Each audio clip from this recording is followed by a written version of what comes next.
So Poland is a very serious enemy of the Kremlin. Will Russia invade Poland? Of course, first it will invade the Baltic lands, Moldova.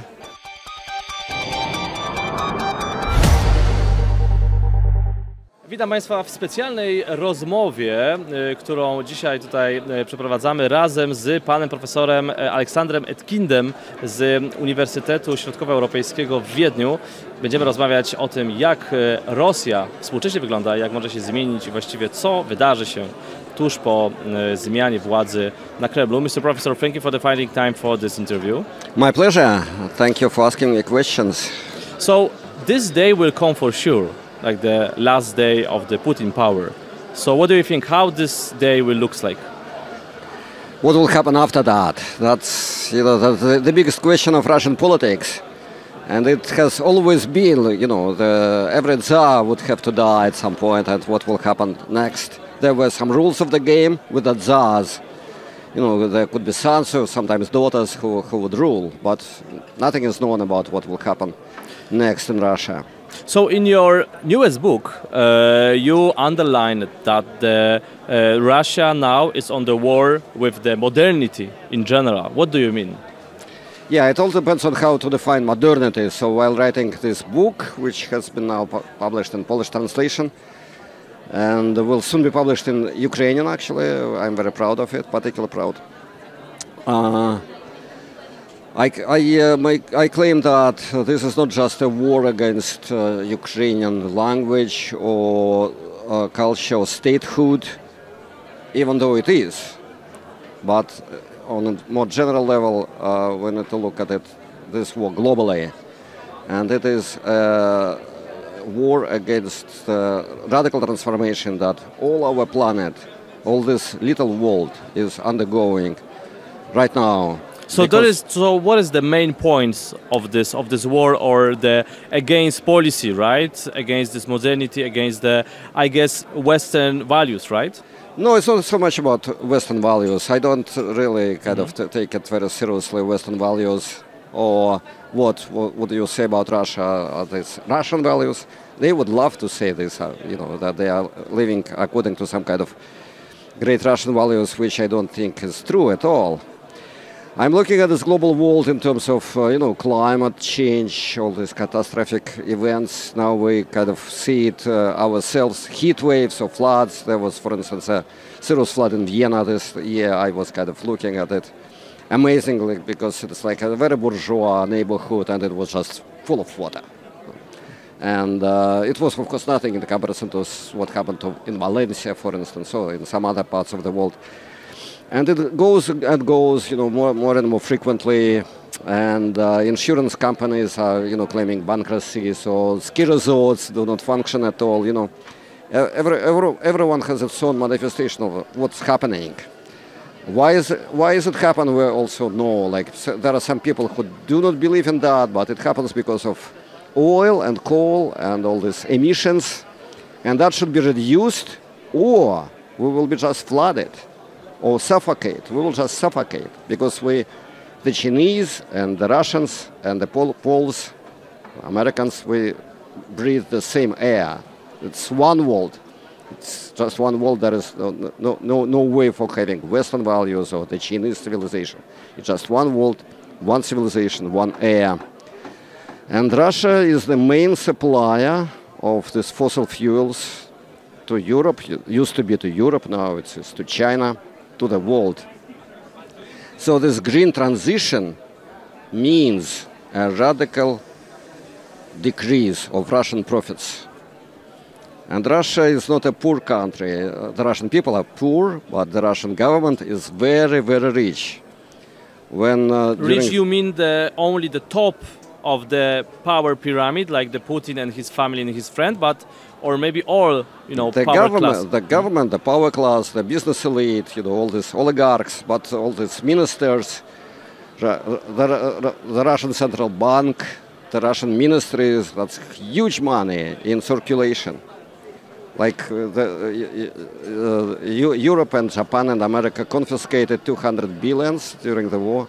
Russia has barely noted. Nothing has changed. It's huge money, 200 billions, say like for Germany, 800 billions that they have allocated for this war efforts, huge money for Germany. So 200 billions for Russia, okay, we're just going on as if nothing has happened. So Russia is very rich money, very rich state with very poor people, which makes the state even richer. And as we know from the history, this kind of comparison, rich government and poor people, basically go into the revolution. But in Russia, isn't possible to happen, right? We don't know what is possible in Russia. We never knew. I mean, our ancestors, they, of course, nobody expected the revolution of 1917, or nobody expected also the revolution. If it was the revolution of 1991, it just happened. Something will happen. You are perfectly right that this huge inequality leads to instability.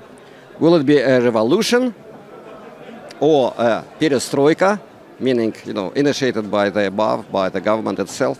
Yes, but as you know, even in the beginning of the 80s, many experts, politologists say that the Soviet Union don't collapse or don't collapse. And what we can say about the modern Russia, that you see that there maybe in the next 5 years, maybe 10 years, maybe more time, Russia will change completely. We will observe, like the very big, changes if you talk about the politics, society, economy, or it will be stay in this level, maybe with different leader for many, many, many years. It depends. Depends on what? First, it depends on the outcome of the war. If Putin wins... Wins? What do you mean wins? Wins the war. War, like, I don't know, like capture all Ukraine, I don't know. Capture this for, all these conditions that he says, these 4 provinces of Ukraine, plus other things. If he credibly claims the victory in the war, this regime will stay for a very long time, which will be a tragedy for Europe, tragedy for the world, very serious situation for Poland, for instance, and for many, many other countries as well.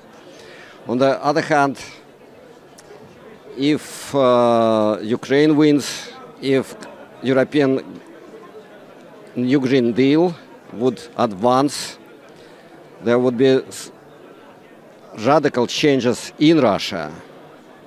What will happen exactly, we can only kind of try to imagine.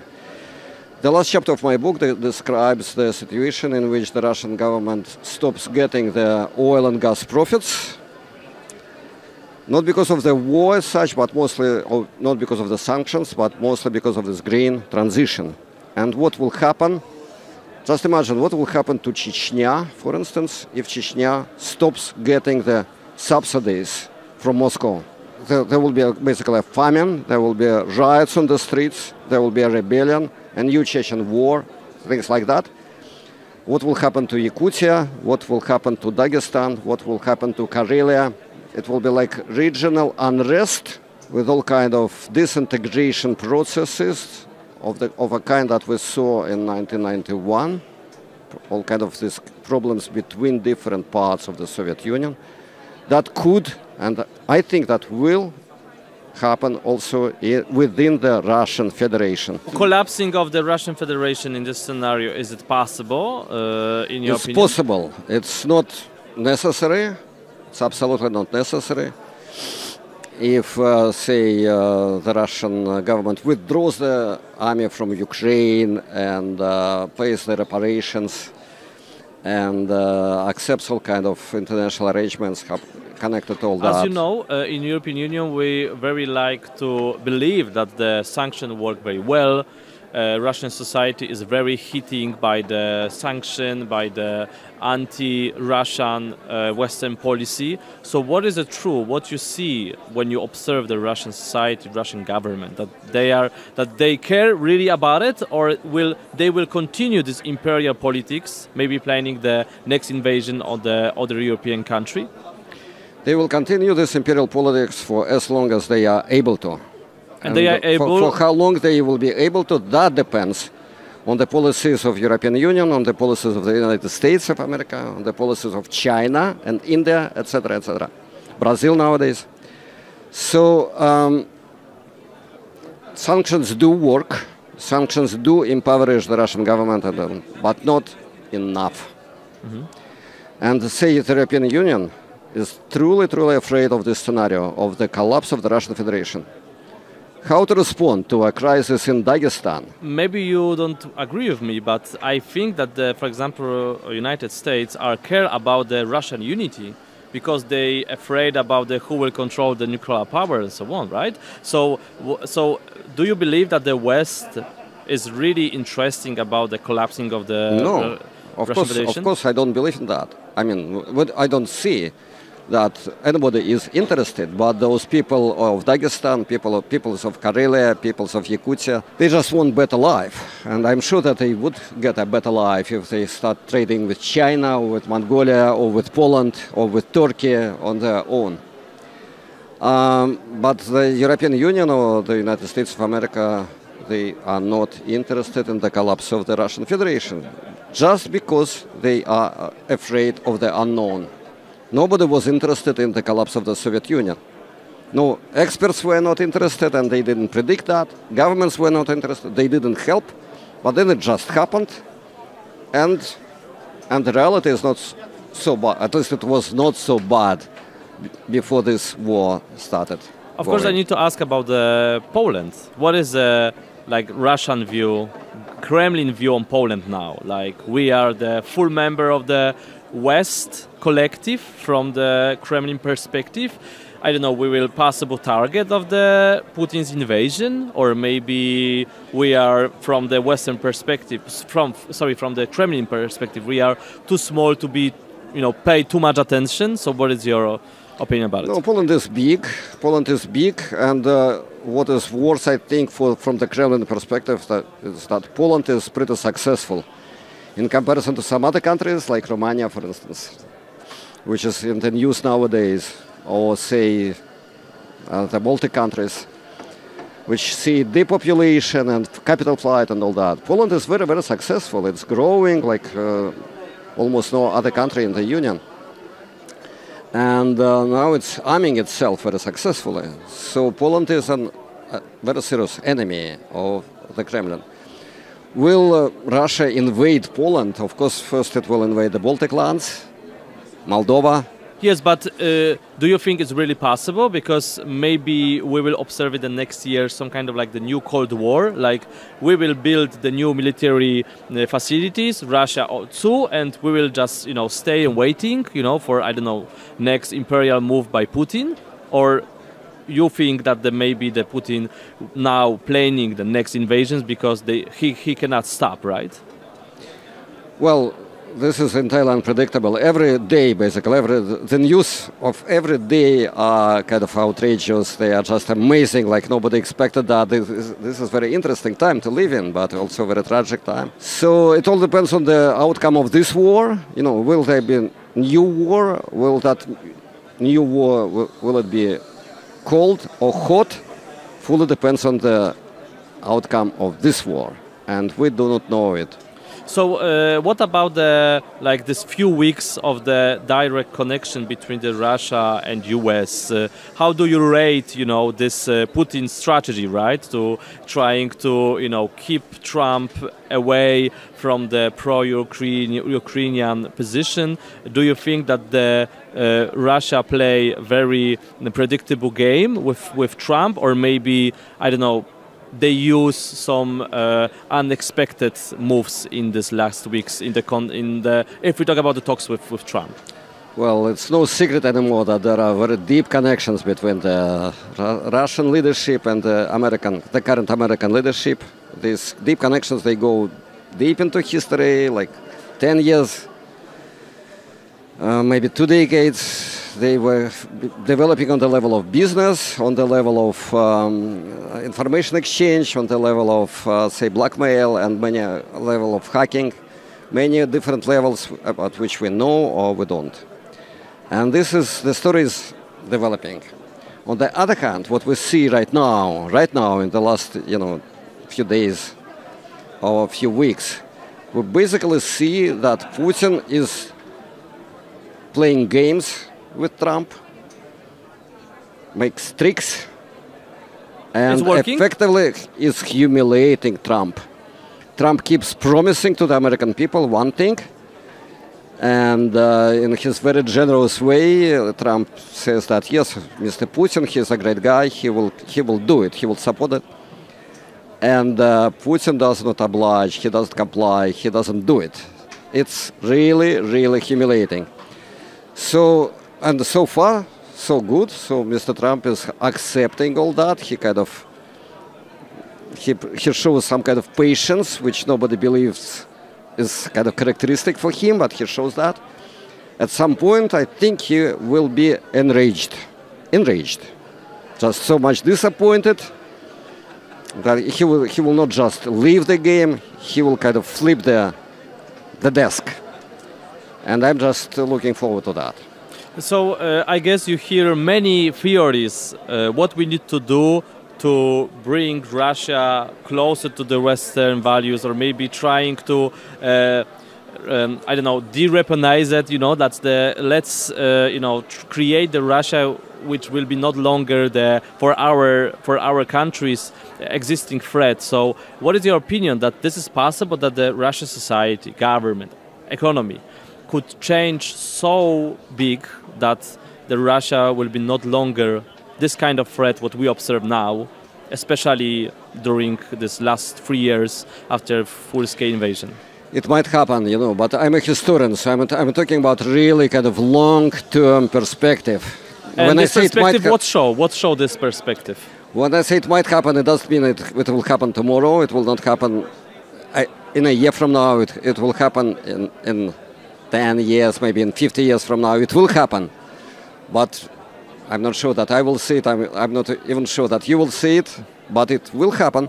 But it will be a huge and dramatic transformation of all things. Dramatic, you mean civil war? I don't know, like some kind of circumstances. It could be a civil war. It could be a collapse of the state. It could be a radical transformation of the very structures of the statehood, and that will happen. But when? Of course, this is the open question. But not so soon. But do you think that the Russian society really supports what government Kremlin say about the big, I don't know, rebuilding the imperium in Europe, about the war with West and so on?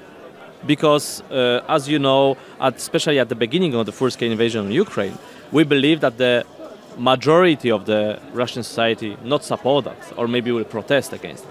After 3 years, we see that the society, I don't know how to say that they support. This is the question. They support, or they are trying to be against only at home? How it works? The Russian society accepts it. I'm not sure anybody supports it, but what does it mean to support? Accept direction. They accept it. They don't protest. They don't sabotage. They, the mothers send their sons to die there. They accept their kind of fees and whatever, the widows or wives, etc. Orphans, they accept it. They take it for granted. They don't know better life, and they take this life as it is. It is, of course, absolutely tragic. You argue that the Russian Empire will fall in the day when we will completely cut the oil trade and so on. That's the resources exchange with Russia. Right. So is it possible that the Russia will get $0 or 0 rubles from the sending the natural resources, or it's like this is not happen, and that's why Kremlin will still have a lot of money to continue the war and so on? So how could it possibly happen?